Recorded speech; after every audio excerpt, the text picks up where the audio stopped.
Ada 5 hal penting yang harus kalian ketahui dan pahami sebelum kalian menggunakan pinjaman online.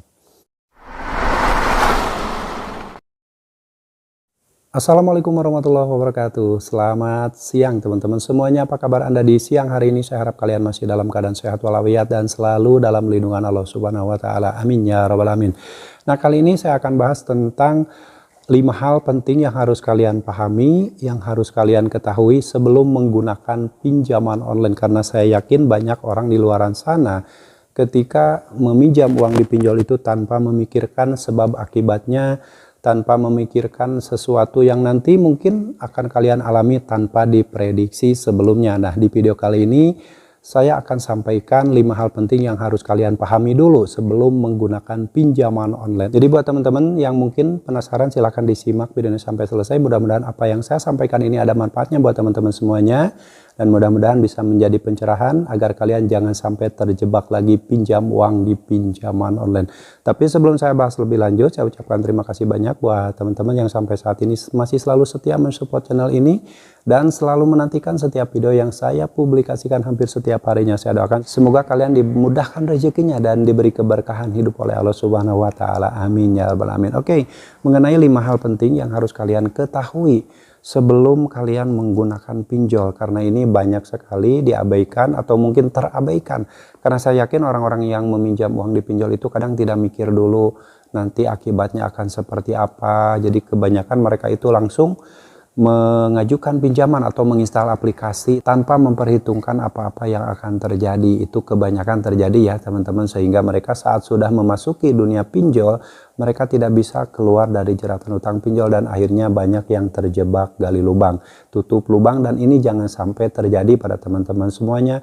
Jangan kalian lakukan gali lubang, tutup lubang, membayar utang yang satu, meminjam ke aplikasi pinjol yang lain. Jangan pernah dilakukan karena ini cara-cara pembayaran yang salah.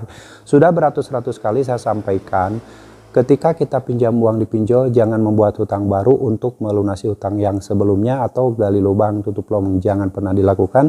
Lebih baik gagal bayar daripada gali lubang tutup lubang. Oke, ada 5 hal penting yang harus kalian ketahui ketika pinjam uang di pinjol. Nah, tentunya kalian mungkin ada yang sudah tahu bahwa pinjam uang di pinjol itu sangat beresiko tinggi. Beresiko tinggi itu bisa berpotensi kehilangan uang, bisa berpotensi kehilangan harta benda, kehilangan akal sehat, bisa rusak psikologi, bisa rusak mental dan pikiran terganggu. Itu orang-orang yang meminjam uang di pinjol karena tingkat kesetresan ketika kita pinjam uang di pinjol itu di atas 75% dibandingkan dengan orang-orang yang pinjam uang di bank konvensional.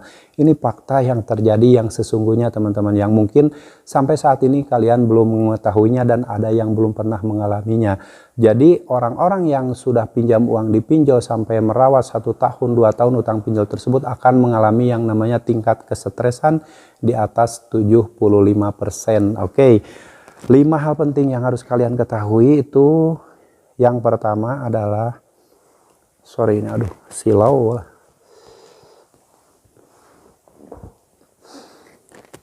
Penting dipahami sebelum pinjam uang di pinjaman online atau duit online. Ini yang pertama adalah pastikan meminjam di perusahaan yang terdaftar dan berizin di OJK. Nah, ini perlu kalian lakukan ya. Sebelum kalian meminjam uang di pinjol, kalian coba cek dulu apakah aplikasi pinjol tersebut terdaftar dan berizin di OJK. Kenapa harus seperti itu? Minimal kalau pinjol tersebut berizin atau misalkan terdaftar di OJK, ada kemungkinan meminimalisir terjadinya resiko yang lebih berat lagi ya. Itu tujuannya. Jadi boleh kalian cek dulu di websitenya OJK, lalu cek pinjol legal OJK ada apa aja, lalu aplikasi yang mau kalian pinjam itu legal atau tidak, seperti yang sudah saya praktekkan dulu ya. Walaupun saat itu banyak sekali tawaran-tawaran dari pinjol ilegal yang menelpon, yang mirim chat WhatsApp, menawarkan pinjaman melalui SMS, tapi saya tidak pernah pakai. Saya hanya menggunakan pinjol legal, dan cara yang saya lakukan sebelum pinjam uang di pinjol itu saya cek dulu legalitasnya ya, apakah terdaftar atau berizin di OJK. Karena waktu itu tahun 2018 ya, Pinjol-pinjol itu belum berizin, baru terdaftar, baru hanya Dana Mas ya, baru berizin mulai tahun 2017. Nah, setelah mulai tahun 2019 atau bulan Juli 2019 barulah banyak pinjol-pinjol legal yang berizin, tidak hanya terdaftar. Makanya waktu itu banyak yang menyampaikan bahwa pinjol legal atau pinjol semi ilegal, pinjol legal tapi semi legal. Nah, pokoknya banyak lah ya orang-orang yang menyampaikan karena status pinjol saat itu masih terdaftar, belum berizin. Nah, itu yang saya lakukan ketika mau pinjam uang di pinjol itu, saya cek dulu di telepon 157 atau saya kirim chat WhatsApp ke 081 157 157 157. Nanti muncul rincian pinjol-pinjol legal yang terdaftar dan berizin di OJK. Nah, saya pilih, ketika saya cek ternyata pinjol itu legal, barulah saya berani mengajukan ya teman-teman. Itu yang harus kalian lakukan, cek legalitas dari perusahaan pinjol tersebut. Jangan sampai kalian meminjam uang di pinjol ilegal, walaupun kita tahu pinjol legal juga ada yang sampai melanggar aturan OJK, tapi tetap saja minimal ya pinjol legal itu mungkin bisa lebih meminimalisir resiko yang lebih berat lagi dibandingkan dengan pinjol ilegal. Oke, yang kedua yang harus kalian lakukan adalah pinjamlah sesuai kebutuhan produktif maksimal 30% atau 20% dari penghasilan kalian. Nah, ini perlu kalian hitung-hitung dulu ya sebelum kalian pinjam uang di pinjol. Misalkan penghasilan kalian itu 5 juta rupiah per bulan ya, 5 juta rupiah per bulan, otomatis yang harus kalian pinjam atau utang kalian atau cicilan kalian per bulan itu tidak lebih dari 1.500.000 rupiah, atau 1 juta rupiah lah per bulan kalian cicil ataupun punya utang di pinjol. Tujuannya apa? Untuk meminimalisir terjadinya gali lubang tutup lubang. Karena kalau misalkan penghasilan kalian 5 juta rupiah per bulan, tapi utang kalian atau cicilan kalian di pinjol itu 4 juta rupiah, nah itu akan berpotensi terjadinya gali lubang tutup lubang. Kalau misalkan sudah terjebak gali lubang tutup lubang, maka dengan seperti itu kalian tidak akan bisa keluar dari jeratan utang pinjol yang tidak akan pernah ada selesainya ya. Hindari gali lubang tutup lubang, hindari membuat utang baru untuk melunasi utang yang sebelumnya. Oke, langkah yang ketiga yang harus kalian lakukan sebelum pinjam uang di pinjol adalah jangan lakukan gali lubang tutup lubang. Nah, ini ada ternyata, jangan lakukan gali lubang tutup lubang, karena sudah beratus-ratus kali saya sampaikan. Gali lubang tutup lubang itu bukanlah penyelesaian masalah, bukanlah penyelesaian utang kalian, tapi justru utang kalian akan semakin numpuk, utang kalian akan semakin banyak. Saat kalian sudah menggali di satu lubang, lalu untuk menutupi lubang tersebut kalian menggali lagi lubang yang selanjutnya. Nah, itu bukanlah solusi teman-teman. Utang kalian tidak akan pernah selesai dan mungkin akan berpotensi semakin besar dan membengkak. Dan nanti kalau misalkan utang kalian sudah besar, di situ kalian akan kaget, panik, dan timbul kesetresan yang luar biasa. Oke, selanjutnya langkah yang harus kalian lakukan adalah ketahui bunga dan denda pinjaman sebelum meminjam. Nah, ini perlu juga kalian pahami ya.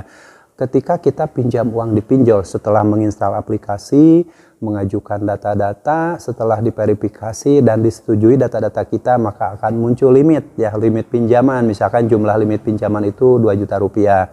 Lalu kalian klik ajukan pinjaman. Nah, setelah diajukan itu biasanya muncul rincian uang yang dicairkan ke rekening kita, lalu ada biaya layanan, ada biaya potongan administrasi di awal, lalu ada biaya asuransi dan biaya-biaya yang lainnya. Biasanya seperti itu terperinci dari atas sampai bawah.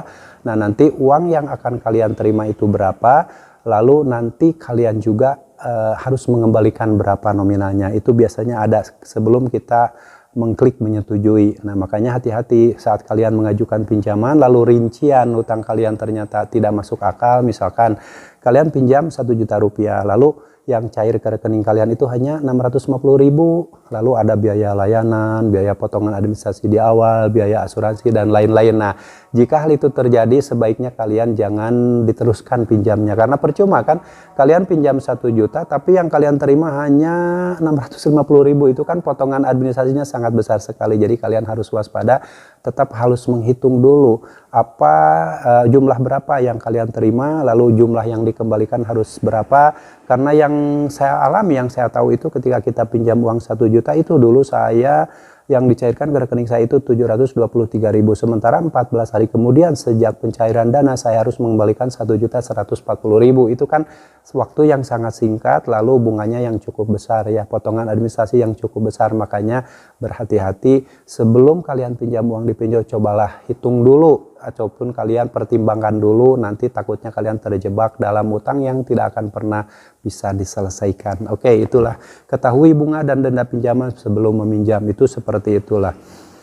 Lalu yang selanjutnya, yang kelima adalah pahami kontrak perjanjian. Nah, baca dengan teliti kontrak perjanjian yang ditawarkan dan ajukan pertanyaan apabila belum jelas. Nah, ini kontrak perjanjian di awal itu biasanya sebelum kalian menyetujui, itu biasanya kan suka disuruh menceklis ya, menyetujui perjanjian-perjanjian. Nah, sebelumnya boleh kalian baca-baca dulu perjanjian utang piutangnya seperti apa, karena kita tahu pinjol ini kan peer to peer lending, hanya menyediakan pinjaman yang mempertemukan antara pemberi pinjaman dengan penerima pinjaman. Jadi kalian boleh dibaca dari atas sampai selesai, nanti kalian minimal bisa tahu ya, walaupun kalian tidak paham 100%, minimal kalian bisa tahu perjanjian utang-utang piutangnya seperti apa. Sehingga nanti ketika kalian sudah mengajukan pinjaman dan di saat proses cicilan atau di proses pembayaran, lalu kalian mendapatkan cara-cara yang dilakukan oleh pinjol yang melanggar aturan tersebut, maka kalian boleh memutuskan sesuatu dan itu bisa dilaporkan ya teman-teman. Jika itu pinjol legal, kalian laporkan saja jika pinjol tersebut melanggar aturan yang sudah dibuat di OJK. Makanya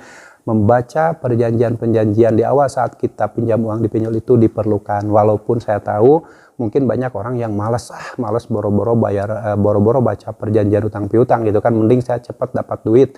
Itu kebanyakan orang seperti itu, mengabaikan semua perjanjian-perjanjian yang ada di aplikasi pinjol tersebut ya.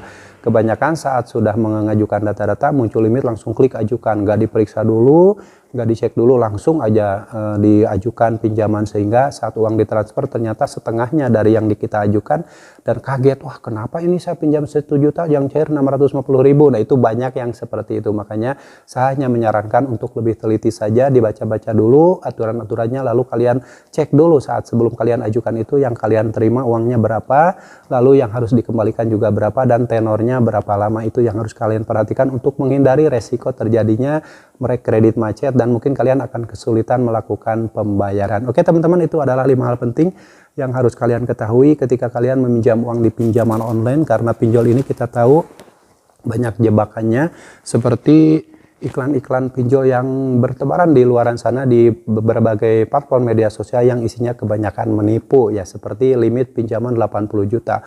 Padahal setelah kalian menginstal aplikasi tersebut, yang muncul limit itu hanya Rp500.000. Lalu untuk mencapai limit 80 juta rupiah tersebut, kalian harus gali lubang, tutup lubang dulu, atau misalkan kalian harus setia dulu menjadi nasabah di pinjol tersebut. Pinjam 1 kali, kalian kebayarkan, lalu pinjam lagi, bayarkan lagi, pinjam lagi, bayarkan, terus seperti itu sampai limit yang kalian capai itu 80 juta rupiah karena lancar membayar. Itu biasanya limit semakin naik kalau kita lancar membayar 1 hari sebelum jatuh tempo sudah dibayarkan, makanya itu akan memperoleh limit yang lebih besar lagi. Tapi hati-hati, itu adalah jebakan. Saat kalian nanti mendapatkan limit yang besar lalu kalian pinjam dan ternyata pembayaran per bulan atau cicilan per bulannya melebihi dari jumlah penghasilan kalian atau jumlah 30% dari penghasilan kalian, maka akan berpotensi terjadinya gali lubang tutup lubang, dan mungkin kalian akan terjerat dalam lingkaran hutang yang mungkin akan bisa menghancurkan perekonomian kalian.